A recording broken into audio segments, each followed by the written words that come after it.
Hello friends, स्वागत करछि मो चैनल जॉब्स इन ओडिशा को। आशा करछि आपण माने भले थिबे। तो फ्रेंड्स मुनि एछि आपण माने पाए आ एक गवर्नमेंट जॉब न्यूज रो अपडेट। एठारे आपण पे ओडिशा एनजीओ तरफरो रिक्वायरमेंट आसीछि। जदि आपण माने 10th प्लस 2 पास करछिन्दी ताले ए पोस्ट को आवेदन करि परिबे। एथिरे आपण माने पे teaching and non teaching post गुडी सब रहइबो। बडा कथा ए जे ए जॉब रे आपण माने पे कोनोसी प्रकार एग्जाम दबा को पड़िबो नाही। एटा आपनकर इंटरव्यू द्वारा सिलेक्शन रहउछि। जदि आपने ये पोस्ट को अप्लाई करने इंटरेस्टेड रोचंती ताले यार एलिजिबिलिटी क्राइटेरिया कौन रहा आपने यही पोस्ट को किपरि आवेदन करेंगे से विषय में आपको यही वीडियो माध्यम डिटेल्स जनइबी। जदि आपने यही पोस्ट अप्लाई करने इंटरेस्टेड रोचंती तो वीडियो स्किप न करी शेष पर्यंत देखि नियंतु। चलते प्रथम आलोचना करिया ऑफिशियल नोटिफिकेशन विषय में। तो फ्रेंड्स जदि आपने यही गवर्नमेंट जॉब न्यूज अपडेट पाइबा चाहते तो आम चैनल को सब्सक्राइब करूँ, वीडियोटी को लाइक कर दिंतु, पाखा थे बेल आइकन टी प्रेस कर दिंतु जहाँफल कि आम अपलोड करते वीडियोटी आप पाखे सर्वप्रथम पहुँच पार। यार ऑर्गेनाइजेशन नेम रहा द सुभद्रा महाताब सेवा सदन रहा। टाइप ऑफ जॉब आप परमानेंट रहा। कैटेगरी आप स्कूल जॉब रहा। नेम ऑफ द पोस्ट आप various teaching and non teaching post गुड़िक रहा। एप्लिकेशन मोड अपने ऑनलाइन व ऑफलाइन माध्यम यही पोस्ट को आवेदन करेंगे। Who can apply all Odisha candidates मैंने ये पोस्ट को आवेदन करेंगे। प्लेस ऑफ पोस्टिंग आपशा रहा। लास्ट डेट आपंकर 29/1/2025 यार लास्ट डेट आप जेंडर आपंकर बोथ मेल एंड फीमेल ये पोस्ट को आवेदन करेंगे। एजुकेशनल क्वालिफिकेशन देखि नियंतु। पैरामेडिकल स्टाफ रे जदि आपने फार्मासिस्ट करछंती ताले ये पोस्ट को आवेदन करेंगे। हेल्पर कम नाइट वॉचमैन रे जदि आपने 10th प्लस 2 पास करछंती ताले ये पोस्ट को आवेदन करेंगे।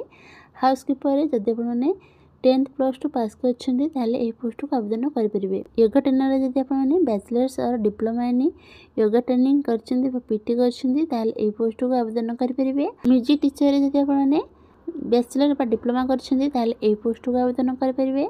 केयरटेकर रे जदि आपने 10th पास करछंती ताले ए पोस्ट को आवेदन करेंगे। एज लिमिट देखि नियंतु 21 रे 45 वर्ष आवश्यक रहउछि। ओबीसी रे आपन 3 वर्ष रिलैक्सेशन रहउछि। एससी एसटी पीडब्ल्यूडी रे 5 वर्ष रिलैक्सेशन रहउछि। एक्सर्विसन रे 5 वर्ष रिलैक्सेशन होछि। पीडब्ल्यूडी एससी एसटी होतले तांगे 15 वर्ष रिलैक्सेशन। सैलरी देखि नियंतु। पैरामेडिकल स्टाफ रे 11916 टंका salary रहउछि per month. Night watchman रे 7944 टंका पर मंथ सैलरी रहउछि। हाउसकीपर रे आपनकर 7984 टंका पर मंथ सैलरी रहबो। योगा ट्रेनर रे 10000 टंका पर मंथ सैलरी रहबो। म्यूजिक टीचर रे 10000 टंका पर मंथ सैलरी रहबो। केयरटेकर रे 7944 टंका पर मंथ सैलरी रहबो। एटा आपनकर सिलेक्शन प्रोसेस देखि नियंतु। एटा आपनकर मार्क बेसिस रे सिलेक्शन रहबो। तापर आपनकर इंटरव्यू रहबो। तापर आपनकर डॉक्यूमेंट वेरिफिकेशन। एटा आपनकर एप्लिकेशन फी केनोसी आवश्यक नै मागणा रे आवेदन करि परिबे।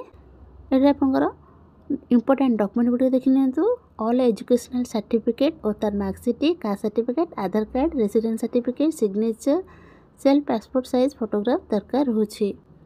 एटा आपनकर ऑलरेडी आरंभ हो गलानी। यार लास्ट डेट रहबो 29 जनवरी 2025 यार लास्ट डेट रहबो। तो फ्रेंड्स एटा आपनकर ओडिशा एनजीओ रो ऑफिशियली पीडीएफ नोटिफिकेशन टी मेंशन कराइछि। एटा आपनकर वेबसाइट मेंशन कराइछि। एटा देखि नियंतु। पैरामेडिकल स्टाफ रे गोटे पोस्ट रहउछि। नाइट वॉचमैन रे गोटे पोस्ट रहउछि। हाउसकीपर रे गोटे पोस्ट रहउछि। योगा ट्रेनर रे गोटे पोस्ट रहउछि।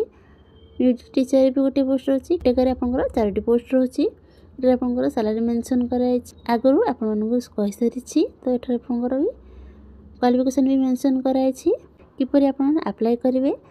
जदि आपने ए पोस्ट अप्लाई करा पे इंटरेस्टेड रहउछंती तेबे नोटिफिकेशन टी भल से पढि नेबे। अप्लाई फॉर्म रहिछि। एही फॉर्म को आपने भल से फिलअप करिवे। फिलअप करके आपन को जे डॉक्यूमेंट को कहिथिली से डॉक्यूमेंट गुडी को आपन सेल्फ अटेस्टेड करके अटैच करिवे। एहा पर आपन एही एड्रेस माध्यम रे स्पीड पोस्ट करेंगे। रजिस्टर पोस्ट करेंगे।